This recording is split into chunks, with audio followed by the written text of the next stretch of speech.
You know, if we talk a bit about Rogue, you alluded to it earlier, right?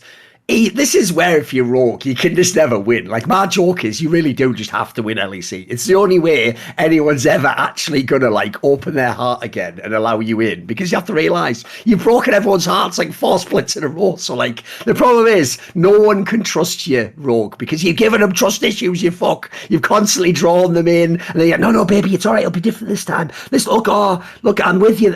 This time I'm committed. I'm going to win with the comeback in the upper bracket final and do nothing in the final. It's like... So they've just betrayed you too many times. They've lost in every possible way. They've done it where they go lower bracket to the final. They've gone upper bracket to the final. Like, they go 3-2 in the final. They lose 3-3. They do everything, right? So here's the problem, Dom. Even though right now they are number 1 in the league, even though they have won 7 games in a row, although technically it should be 6 because fuck that Mad Lions game. But even though they've won 7 games in a row, Dom, I've realised why they are actually fucked as a team, and here's why. Because when I actually watch them with the eye test, they still don't look like the best team in the league. They do win, and they look sometimes clean, like sometimes. But I've realised here's the fatal flaw of Rogue in all forms. Because Rogue isn't like a super pop-off team. It's more one where they just like work as a unit, and they just like collectively do a good job, and everyone's like fairly consistent in terms of the laners and stuff. The problem is if you don't have a pop-off factor, and then people know that you collapse in playoffs, there is no sort of like, you don't feel like you have like the fighting chance to win. So I actually do think, Dom, for real, even if they win every game from here on, until they win the LEC, everyone's going to still have that reservation. Like, I think it's just permanent now, isn't it? Because I think the same thing, because they just win, but it's like you get a win, but it's not the most crazy impressive. It doesn't like change the narrative, I feel like. That's why no one really has them as number 1. I think everyone else thought it was Excel until this week, and now most people probably think it's Mad Lions, dude. I think these are the teams that get the credit.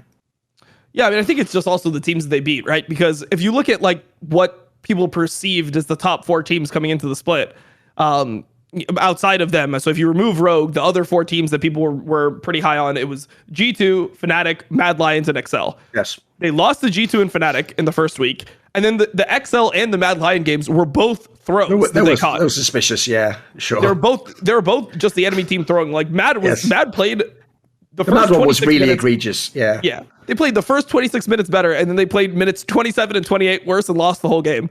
Yeah. That to me, like, felt more like I was more mad at how the game worked than I was actually at Mad Lions for that. I'm like, that shouldn't even be fucking possible. Like, you shouldn't even be able to do anything to fuck up the game that hard at that point. Like, it's not even realistic. Like, what the fuck is that? That shouldn't even count as a throw. It's not a throw if I do like one tiny mistake and then you take the whole game. That's like at that point in time, fucking Mark Merrill and Riot are holding you down while fucking Rogue just wrecks you at that point, aren't they? Like, what is this shit?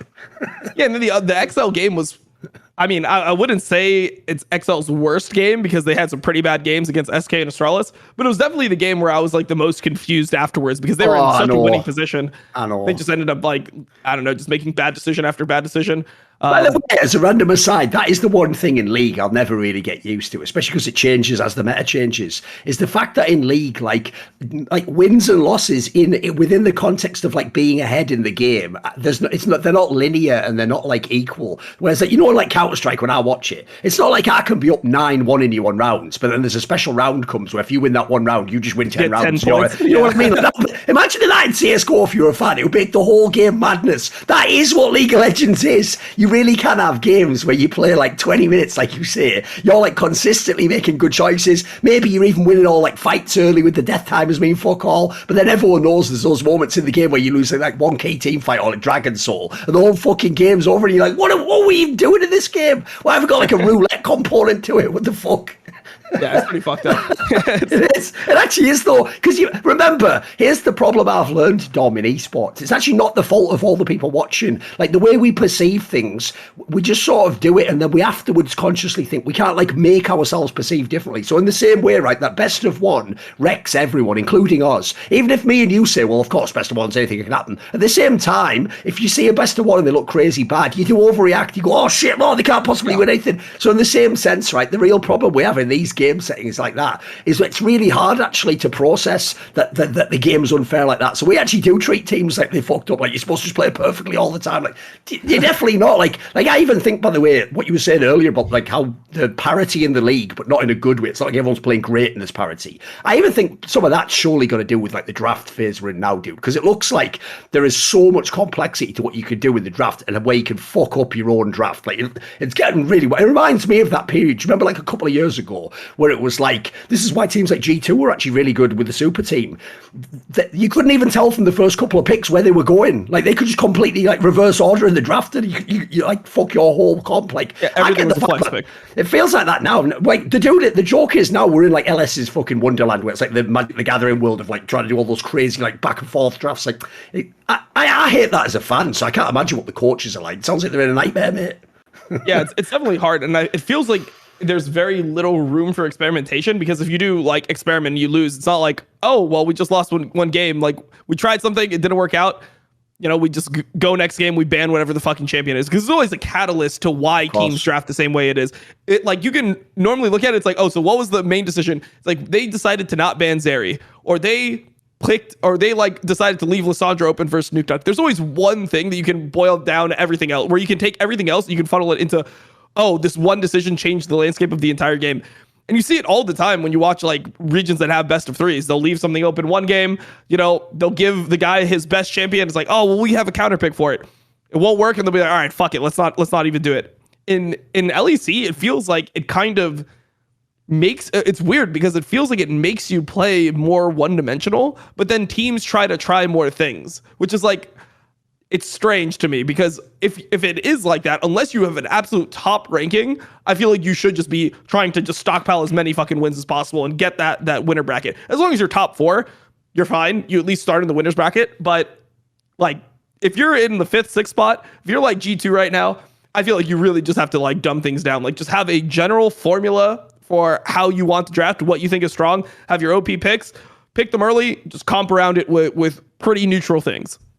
By the way, one thing I will say as well is, right, bearing in mind, obviously this technically is like the dream meta for fucking Larson, because it's just like a Zayek, Hawkey and all the shit he plays, basically. I tell you one thing I just realised this week, because obviously he played it like recently, it's like, wait, where the fuck have all the Lissandra games been in this guy's career? Like, you would think Larson's like fucking born to play Lissandra. Think about it, he's perfectly within that frog and Nuke Duck wheelhouse. Like, where's this guy's picks been? He should have been on this age ago, mate. It's just an obvious pick for you. Yeah, I mean, it's solid for him. I think the problem with Lissandra is that I think in previous metas, it was way harder to get through the lane. Like when you'd play against something like an old Syndra, an old Orianna, it was like, well, you've lost the whole game because you're down like 20 CS with Lissandra. You're just perma pushed in. You can never make a play. Now, runes, items, whatever, TP, like the fact that you can just TP back to your lane, the other guy can't TP anywhere else. It's completely changed the way that Lissandra interacts in the lane, and it just seems like a much better pick. So, yeah, I mean, I definitely think that that's something that he should be playing more. I mean, it's something that will stonewall the lane, and I think that it's something that's good versus the better mid laners. Like if you play a final and you're playing against Caps, exactly, that's the type of champion I want to have. I don't want to play the skill matchup versus Caps in the finals, you know? Do the old Crown versus Faker technology. You're like Malzahar every game. Like you are not going to be able to beat my fucking bulletproof, idiot-proof champion. Like I will sit in the lane. I will not lose lane to you. Control him, make other people beat you. Like that's the whole reason now Lissandra's just been permanently besmirched in league history is obviously because of that famous Caps line to Jensen, right? You know, back to Lissandra now. But they don't get that. If you're a fan, listen to the wisdom in that. What that means is, if you're playing against prime Caps, somebody who is almost certainly going to outskill you and potentially fucking style on you, just go to a champion that neutralizes that you can still do something in the game and be useful on. He's actually giving you a fucking free lesson in League of Legends there. If you're some lower level player, like that's what you should do. Yep, exactly. Especially, by the way, if you have stars in the rest of your team, let them fucking carry some of these games. There's a Lissandra for every lane. Exactly. There's a Lissandra for every fucking lane. There is, yes. For AD carry, it's a Jhin. For support, it's like a Nautilus or like a Thresh or something like that. For top lane, it's Orin. Like every lane just has a Lissandra. Sometimes you just have to go back to Lissandra. When you play versus a better team, if you're playing one of these Asian teams, that's at the top of the standings, play some Lissandra. Play 5 Lissandras, 1 in each role. Oh, by the way, there's another thing. It's obviously all proportionate, right? So maybe in LEC, you're the killer. Maybe you're the guy who murders everyone. But if you're going against Knight or Rookie, like this world's, maybe consider a Lissandra comp every now and then. Might help out. Because they're going to fucking murk you if you haven't been watching LP out. They're really good right now. It's unreal, isn't it? Yeah, they're really good. And also, like, you got to watch out because there's no one that has a Silas like Knight in the West. Like, there's no Knight Silas over here. So you probably have to ban Silas and then pick Lissandra. Like, you're going to have to really, like, sacrifice for that Lissandra pick. But it will help you. It'll help you. At least it gives you the ability to fight. I mean, that's the thing is, it's part of the reason that people play this champion is because it sets up other champions. It's not just that Xiaohu loves Lissandra, right? Like, that's not the main thing. It's not like, oh, but he's such a fucking good Lissandra player. It's that they play Lissandra with Viego. Like, they play a champion that will lock down, kill one person, and they set up the Viego to succeed. Like, that's the type of things that you need to figure out how you're going to be able to do. And you could tell in that final versus T1 at MSI how much they knew about that unique combination. They took legitimate 4v5s against T1, which was the best Rift Herald team in the world. They were heralded as the best Herald team in the world.